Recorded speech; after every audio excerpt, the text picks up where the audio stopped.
વડાલીમાં જૂથ અથડામણ બાદ અજંપાભરી સ્થિતિ વ્યાપી છે।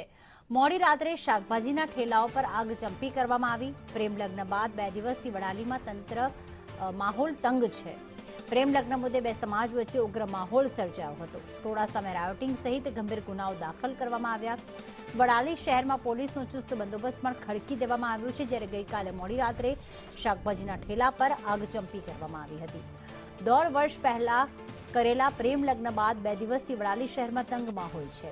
પ્રેમ લગ્ન મુદ્દે બે સમાજ વચ્ચે ઉગ્ર માહોલ સર્જાયો। વડાલી વિસ્તારમાં એસઓજી, એલસીબી, ડીવાયએસપી સહિત પોલીસનો મોટો ખડકલો તૈનાત કરવામાં આવ્યો છે। રાત્રિભર પેટ્રોલિંગ છતાં પણ આગ ચંપીના બનાવો થતાં પોલીસ ચુસ્ત કાર્યવાહી કરી રહી છે અને ટોળા સામે રાયોટિંગ સહિત ગંભીર ગુનાઓ દાખલ કરીને તપાસ શરૂ કરવામાં આવી છે। આ ઉપરાંત બે સમાજના જે આગેવાનો છે તેમની સાથે બેઠક કરીને પરિસ્થિતિ શાંત કરવાના પણ પ્રયત્નો થઈ રહ્યા છે। દરબાર અને સગર સમાજ વચ્ચે ઘર્ષણ વધતા તંગ સ્થિતિ યથાવત।